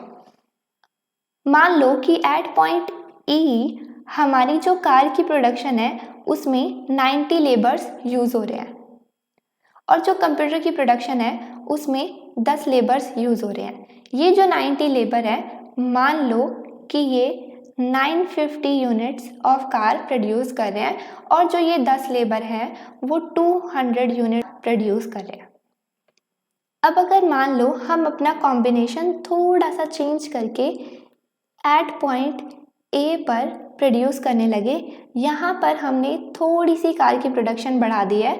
अब कार की प्रोडक्शन को बढ़ाने के लिए हमने थोड़े से कंप्यूटर की प्रोडक्शन कम कर दी, थोड़े से कंप्यूटर के यूनिट सैक्रिफाइस कर दिए। अब एट पॉइंट ए क्या हुआ कि हमने कार की प्रोडक्शन बढ़ा दी। अब प्रोडक्शन कैसे बढ़ जाएगी? यहाँ पे 90 लेबर्स 950 यूनिट्स को प्रोड्यूस कर रहे थे। प्रोडक्शन बढ़ाने के लिए हमें और लेबर चाहिए होंगे, वो कहाँ से आएंगे? कंप्यूटर के लेबर से। मान लो कि हमने 95 लेबर्स अब यहाँ पे कर दिए कार की प्रोडक्शन के लिए, और यहाँ पे 5 लेबर कंप्यूटर की प्रोडक्शन करने लगे। ये 95 labour 955 units of car produce करने लगे, और ये 5 labour 100 unit of computer produce करने लगे। अब अगर हम नोटिस करें, in order to gain additional unit of car, हमने गेन करा, उसके लिए हमने सैक्रिफाइस करा कंप्यूटर को, और उसके यूनिट्स कम हो गए। बट अगर हम ध्यान से देखें तो हमने यहाँ पे सिर्फ 5 यूनिट्स एडिशनल गेन करे, और हमने सैक्रिफाइस 5 नई कार के लिए हमने 100 कंप्यूटर सैक्रिफाइस करे। 100 कंप्यूटर नहीं बनाए, सिर्फ 5 नई कार के लिए। अब ऐसा क्यों हुआ? हमारे एडिशनल तो इतने कम हुए, बट हमारा सैक्रिफाइस इतना ज़्यादा हुआ। उसका रीज़न क्या है? जैसे कि मैंने बताया कि हमारे पास 100 ही लेबर है इकोनॉमी में, जिसमें से 10 लेबर कंप्यूटर बना रहे हैं। अब 100 में से 10 लेबर तो ऐसे हो सकता है कि अच्छे हों कंप्यूटर बनाने में, और वो कंप्यूटर बना रहे हैं, है ना। लेकिन ऐसा तो बिल्कुल भी पॉसिबल नहीं होगा कि 100 में से 90 लेबर्स कार की प्रोडक्शन में अच्छे होंगे। हो सकता है कि इन 90 में से भी कुछ लेबर्स ऐसे हों जो कंप्यूटर की प्रोडक्शन में अच्छे हों। बट हमें यहाँ पे सिर्फ 200 यूनिट्स ही रिक्वायर है, उसके लिए हमें सिर्फ 10 लेबर ही रिक्वायर है। तो जो बाकी अच्छे लेबर्स हैं जो कंप्यूटर की प्रोडक्शन में अच्छे हैं, हो सकता है इस पॉइंट में वो कार की प्रोडक्शन कर रहे हो। दैट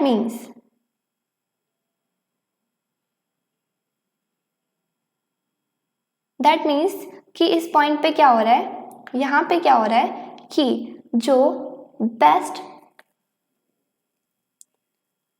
सूटेड लेबर है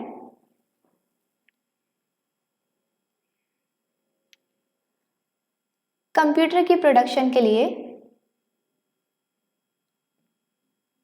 वो भी यूज हो रहे हैं कार की इंडस्ट्रीज में, है ना।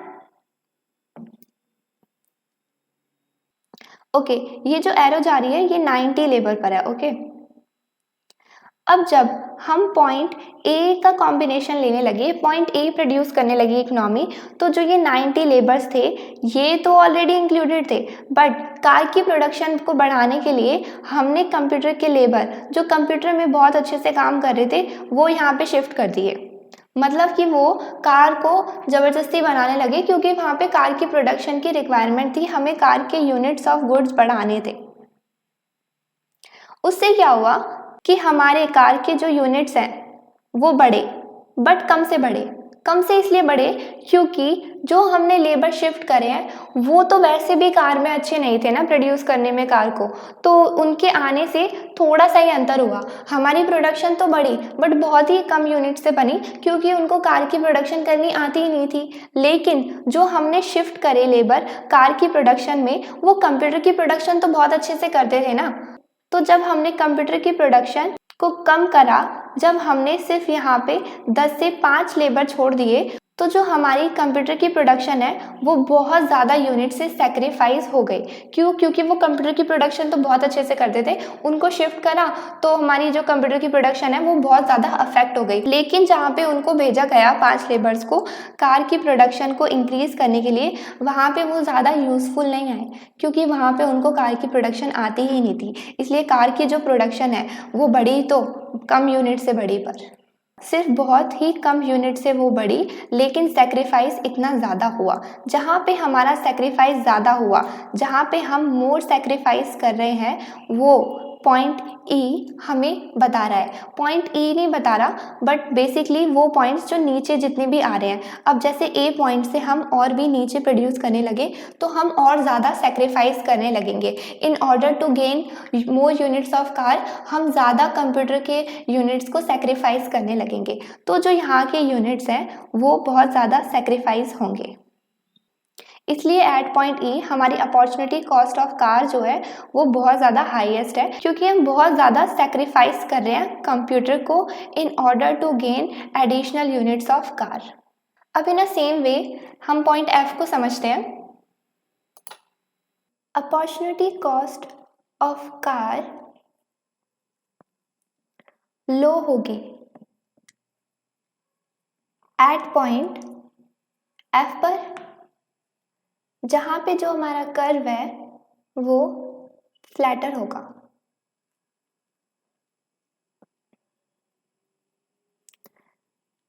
अगर हम अपना डायग्राम देखें,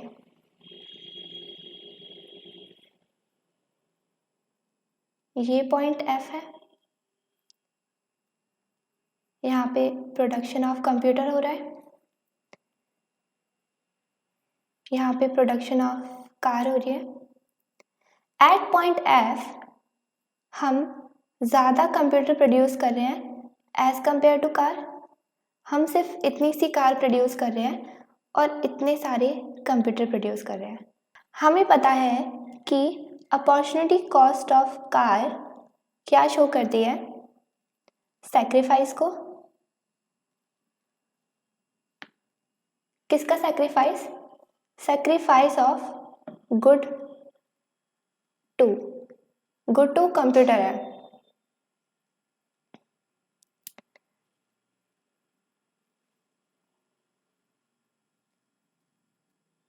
In order to gain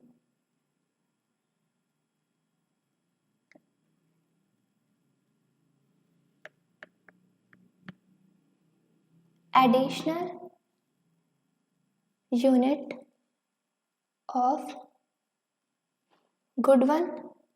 हमें पता है कि जो गुड वन है वो कार्स है, गुड टू जो है वो कंप्यूटर है।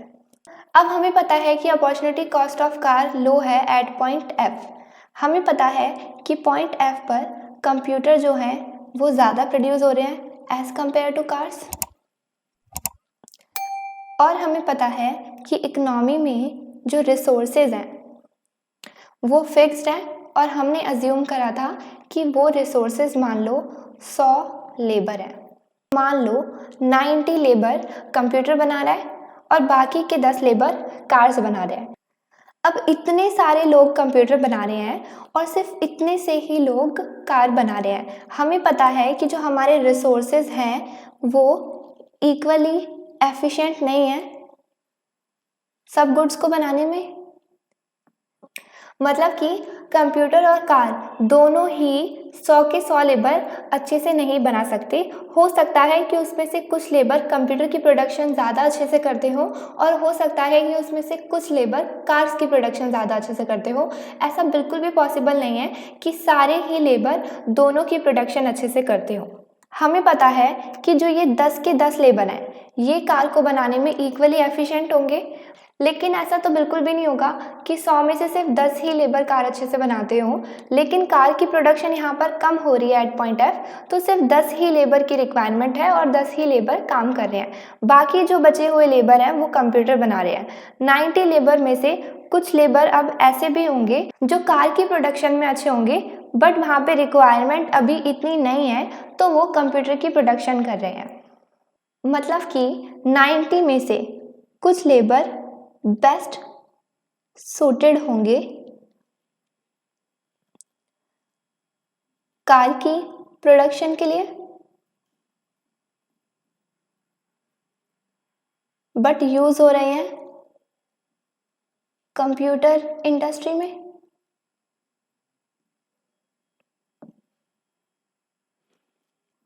अब अगर मैं पॉइंट बी लूं यहां पे, मान लो यहाँ पे हमने कार की प्रोडक्शन थोड़ी सी बढ़ा दी है और कंप्यूटर की प्रोडक्शन थोड़ी सी कम कर दी। पॉइंट बी पे मान लो कि कंप्यूटर 80 लेबर बना रहे हैं और कार 20 लेबर बना रहे हैं। 10 लेबर कंप्यूटर की प्रोडक्शन से कार की प्रोडक्शन पर शिफ्ट हो गए। अब अगर मान लो कि ये 90 लेबर पहले कंप्यूटर 950 यूनिट प्रोड्यूस कर रहे थे, जब हमने कंप्यूटर के लेबर शिफ्ट करे कार पे तो जो ये 80 लेबर बचे ये मान लो 940 की प्रोडक्शन करने लगे। और जो ये 10 लेबर थे जो कार की प्रोडक्शन कर रहे थे पहले, बट जैसे ही हमने लेबर इंक्रीज करे, प्रोडक्शन इंक्रीज करी, तो वो प्रोडक्शन 200 यूनिट्स की करने लगे। अच्छा, ये पॉइंट यहाँ पे बी था, सॉरी। अब अगर हम दोनों पॉइंट्स को कंपेयर करें तो हम नोटिस करेंगे कि कार की प्रोडक्शन बढ़ाने के लिए in order to gain additional unit of one good हमने सेक्रीफाइस करी कंप्यूटर की प्रोडक्शन। हमारी कार की जो प्रोडक्शन है वो तो इंक्रीज हो गई, बट जो हमारी कंप्यूटर की प्रोडक्शन है वो कम हुई। बट कितनी कम हुई? लो कम हुई। हमने कम सेक्रीफाइस करा। अब हमने कम सेक्रीफाइस इसलिए करा क्योंकि जब यहाँ पे कंप्यूटर को 90 लेबर बना रहे थे तो इसमें से कुछ लेबर ऐसे भी थे जो कार की प्रोडक्शन में अच्छे थे, बट वहाँ पे रिक्वायरमेंट नहीं थी तो इसलिए वो कंप्यूटर की प्रोडक्शन कर रहे थे। बट जब हमारे यहाँ पे 80 लेबर हुए तो हो सकता है कि जो कार की प्रोडक्शन अच्छे से कर रहे थे वो लेबर यहाँ पर शिफ्ट हो गए, और जो हमारी प्रोडक्शन कम हुई वो कम यूनिट से कम हुई क्योंकि जो लेबर पहले यहाँ पे काम कर रहे थे वो तब भी इतनी प्रोडक्शन, इतना आउटपुट नहीं दे रहे थे। तो उनके जाने के बाद हमारी जो प्रोडक्शन है उस पर ज़्यादा फर्क नहीं पड़ा। वो कम तो हुई बट बहुत कम यूनिट से कम हुई। हमने बहुत कम सैक्रिफाइस करा। इसीलिए एट पॉइंट एफ पर अगर हम कार की production additional unit of car produce कर रहे हैं और हम अपने कंप्यूटर सेक्रीफाइस कर रहे हैं, तो यहाँ पे हमारी अपॉर्चुनिटी कॉस्ट जो है वो लो होगी, क्योंकि हम यहाँ पे कम सेक्रीफाइस करेंगे, सेक्रीफाइस जो करेंगे वो लो करेंगे, इसलिए हमारे अपॉर्चुनिटी कॉस्ट जो होगी वो यहाँ पे लो होगी। ओके, अब आगे देखते हैं। ओके, इसमें वही सारी बातें लिखी हुई हैं जो हमने ऑलरेडी पीछे कर ली है। एक बार पढ़ते हैं। इसमें बोल रहे हैं कि इकोनॉमी जब अपने most of the resources use करेगी कंप्यूटर को बनाने में, सच एज पॉइंट एफ। ये हमारा डायग्राम था, यहाँ पे हमारा पॉइंट एफ था, यहाँ पे पॉइंट ई था, यहाँ पे हम कार्स प्रोड्यूस कर रहे थे, यहाँ पे कंप्यूटर प्रोड्यूस कर रहे थे। एट पॉइंट एफ पर हम कंप्यूटर को ज़्यादा प्रोड्यूस कर रहे थे और कार्स कम प्रोड्यूस कर रहे थे। एट पॉइंट ई हम कार्स ज़्यादा प्रोड्यूस कर रहे थे और कंप्यूटर कम प्रोड्यूस कर रहे थे। तो इसमें यही बोल रहे हैं कि इकोनॉमी जब अपने ज़्यादा से ज़्यादा रिसोर्सेज यूज़ करेगी कंप्यूटर की प्रोडक्शन में, कंप्यूटर को बनाने में, जैसे कि पॉइंट एफ पर, तो जो रिसोर्सेज बेस्ट सूटेड हैं कार की प्रोडक्शन में, जो रिसोर्सेज कार की प्रोडक्शन को अच्छे से बनाते हैं वो भी यूज़ हो रहे होंगे कंप्यूटर इंडस्ट्रीज़ में। एग्जाम्पल के तौर पे इन्होंने लिखा हुआ है skilled auto workers. Computer industries में क्यों यूज़ हो रहे होंगे, इसका रीज़न हमें ऑलरेडी पता है। अब हमें पता है कि कंप्यूटर इंडस्ट्रीज़ में कुछ वर्कर्स ऐसे भी हैं जो कार की प्रोडक्शन में अच्छे हैं, तो वो मतलब कंप्यूटर की प्रोडक्शन में इतने अच्छे नहीं हैं। तो अगर हम कार की प्रोडक्शन को इंक्रीज़ करेंगे तो हम कंप्यूटर इतने लूज़ नहीं करेंगे, क्योंकि कार की प्रोडक्शन को इंक्रीज़ करने के लिए हम जो रिसोर्सेज कंप्यूटर इंडस्ट्रीज से निकालेंगे वो लेबर निकालेंगे जो कार की प्रोडक्शन में अच्छे हैं, और कंप्यूटर की प्रोडक्शन में वो इतने अच्छे थे ही नहीं, वो इतनी प्रोडक्टिविटी करते ही नहीं थे, तो उससे जो हमारी कंप्यूटर की प्रोडक्टिविटी है वो लो तो होगी बट इतनी भी कम नहीं होगी, और जो हमारा कर्व होगा वो फ्लैटर होगा। एट पॉइंट एफ पे जो हमारा कर्व होगा वो फ्लैटर होगा। सिमिलरली जब इकोनॉमी ज़्यादा से ज़्यादा रिसोर्सेज यूज़ करेगी कार की प्रोडक्शन में, जैसे कि पॉइंट ई पर, तो जो बेस्ट सूटेड रिसोर्सेज हैं कार को बनाने के वो ऑलरेडी कार इंडस्ट्रीज़ में होंगे। एट पॉइंट ई पर ज़्यादा से ज़्यादा जो लेबर हैं वो कार बना रहे होंगे, मतलब तो ज़्यादा से ज़्यादा लेबर में तो सारे बेस्ट जो कार बनाते हैं वो तो कार में होंगे ही, बाकी जो हो सकता है कुछ ऐसे भी हों जो कंप्यूटर को अच्छे से बनाते हों बट वो कार बना रहे हैं। बट एट दिस मोमेंट हम बात करते हैं उन लेबर की जो कार में बेस्ट सूटेड है, तो कार में इसमें बेस्ट सूटेड है बट वो इसमें इस बार कार इंडस्ट्रीज़ में ही है। एट पॉइंट ई पर जो कार में बेस्ट सूटेड लेबर है वो कार की इंडस्ट्रीज़ में ही है। फिर अगर हम एडिशनल कार बनाएंगे तो जो बेस्ट कंप्यूटर टेक्नीशियन है कंप्यूटर इंडस्ट्रीज़ के, उनको हमें शिफ्ट करना पड़ेगा कार की प्रोडक्शन को इंक्रीज़ करने के लिए। एडिशनल कार बनाने के लिए हमें लेबर तो कंप्यूटर इंडस्ट्रीज से लेने पड़ेंगे ना। अब कंप्यूटर इंडस्ट्रीज़ पे तो एट दिस मोमेंट एट ई पर कम ही लेबर काम कर रहे होंगे कम प्रोडक्शन के लिए। अब अगर हम और प्रोडक्शन इंक्रीज़ करने के लिए कार की, इसकी जब प्रोडक्शन कम करेंगे तो हम इसके लेबर भी तो लेंगे, और हो सकता है कि हम ऐसे लेबर शिफ्ट कर दें जो कंप्यूटर की प्रोडक्टिविटी में ज़्यादा अच्छे हैं, क्योंकि बचे कुचे जो काम कर ही रहे हैं कंप्यूटर इंडस्ट्रीज़ में एट पॉइंट ई पर वो तो सारे ही बेस्ट सूटेड कंप्यूटर के लिए है ना। अब जब हम उन्हें शिफ्ट करेंगे तो उनको हम क्या कर रहे हैं, हम उन्हें टेक्नीशियन से ऑटो वर्कर में शिफ्ट कर रहे हैं। हम बोल रहे हैं कि तुम टेक्नीशियन छोड़ो, तुम ऑटो वर्कर का काम करो।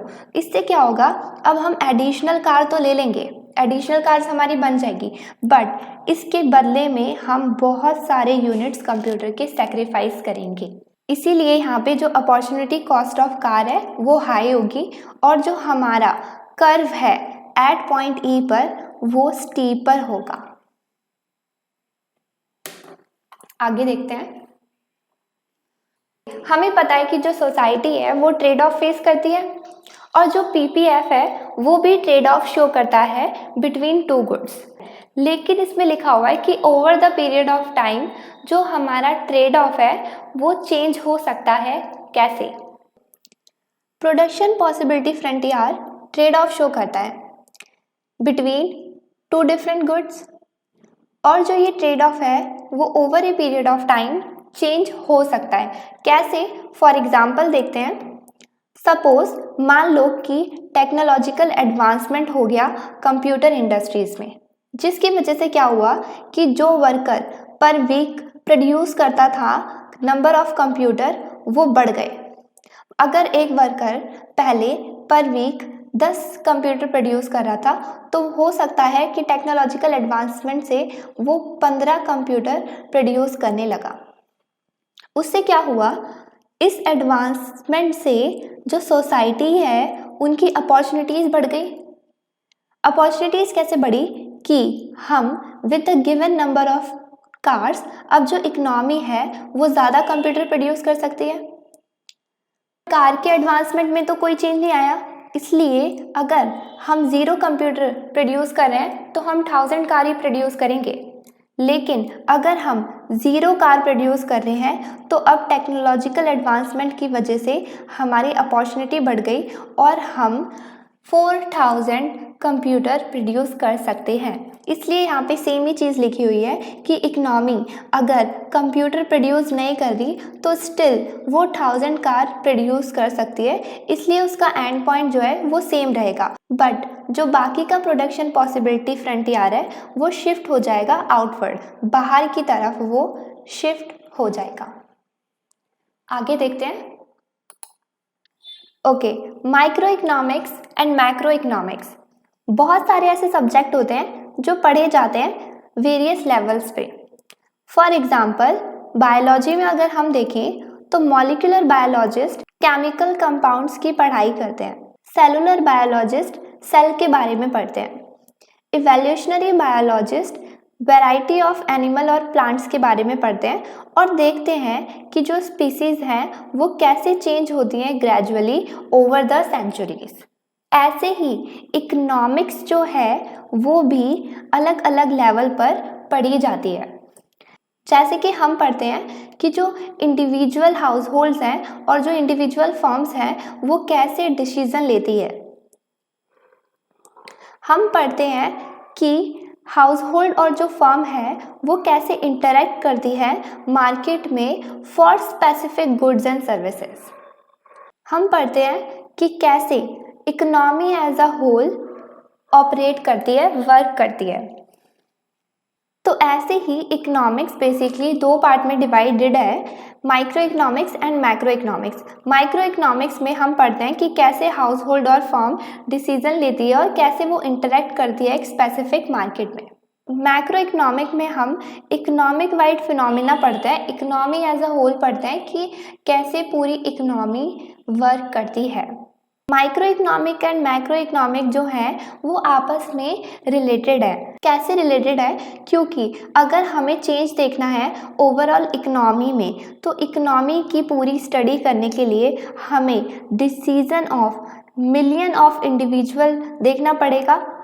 It is impossible to understand macroeconomic development without considering the associate macroeconomic decisions. Macroeconomic की डेवलपमेंट को समझने के लिए हमें सारे माइक्रो इकोनॉमिक के डिसीजंस को देखना पड़ेगा।